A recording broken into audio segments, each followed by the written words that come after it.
Halo teman-teman semua, selamat datang lagi di Problem Solving and Decision Making di pertemuan kelima. Kali ini kita membahas khusus tentang teknik-teknik dalam identifikasi sebuah masalah. Nah, apa yang perlu kita lakukan atau apa yang diperlukan? Yang pertama itu diperlukan sebuah data, di mana data ini nanti akan menjadi petunjuk untuk kita melakukan langkah-langkah tertentu, karena nanti semua yang akan kita hitung secara quantity ataupun secara quality. Kemudian kita perlu ada yang namanya fakta. Nah, di mana ini itu bentuknya berupa data. Jadi misalnya, 50 orang sering terlambat dengan ditunjukkan kehadiran terlambat rata-rata 5 sampai dengan 20 menit. Nah, ini berupa data. Nah, karena ini semua nanti akan menjadi tolak ukur ya, apakah ini baik ataukah ini buruk. Kira-kira seperti itu. Apa manfaat pengumpulan data? Yaitu kita bisa membantu memahami situasi yang sebenarnya, menganalisa masalah, dan mengendalikan proses sampai nanti kita kepada mengambil keputusan serta membuat rencana atau perbaikannya. Nah, kalau ngomongin jenis data, ini kita bisa melakukan data pengukuran, panjang, berat, waktu, ada data perhitungan, misalnya jumlah, ya, ada juga urutan yang pertama, kedua, ketiga, dan seterusnya, ya. Kemudian ada juga derajat nilainya, misalnya nilai pertama, nilai kedua, sampai kepada relatif, ya, apakah iya ataukah tidak. Bisa kita menggunakan grafik ya dalam mengolah sebuah data. Kita mengumpulkan misalnya berdasarkan urutan tadi dari paling bawah ya sampai paling atas, atau mungkin menjumlahkannya 20, 30, 100, 1000 dan seterusnya. Nanti kita akan bisa melihat grafiknya. Oh, cenderung naik, oh cenderung turun gitu ya. Nah, kita seperti ini berupa data, ada yang berdasarkan urutan, ada yang berdasarkan jumlah akumulasi ya dan sebagainya. Ini namanya grafik.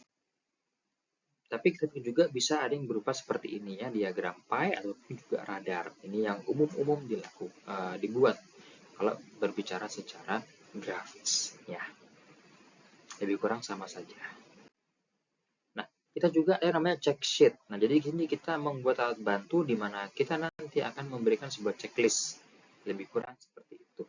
Kalau diagram Pareto, di sini kita itu akan menentukan ya masalah dengan menemukannya atau melihat dari penyebab utamanya yang menjadi key-nya, menjadi utama persoalannya, dan nanti akan kita bandingkan dari keseluruhan semua masalah tadi, terutama dari penyebab-penyebabnya.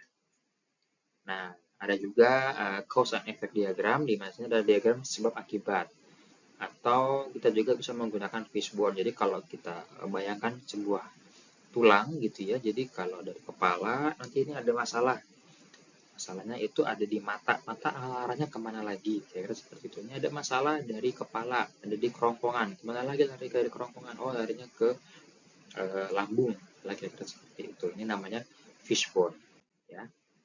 Teman-teman bisa menggambarkan fishbone tadi itu seperti tulang pada umumnya, kira-kira seperti itu ya.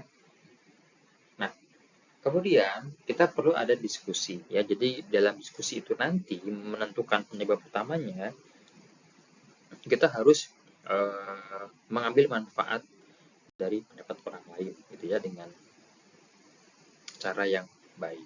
Nah, tentunya makin banyak pendapat makin baik, namun ada faktor utamanya, yaitu dengan apakah ini dari manusia, apakah dari metodenya, apakah dari materinya, dari lingkungannya, sampai pada apakah dari orangnya itu sendiri. Nah, kita bisa menggunakan histogram ya. Histogram ini itu berupa grafik juga, tapi lebih kepada berupa bentuk gunung, kira-kira seperti itu. Semakin ke tengah akan semakin baik.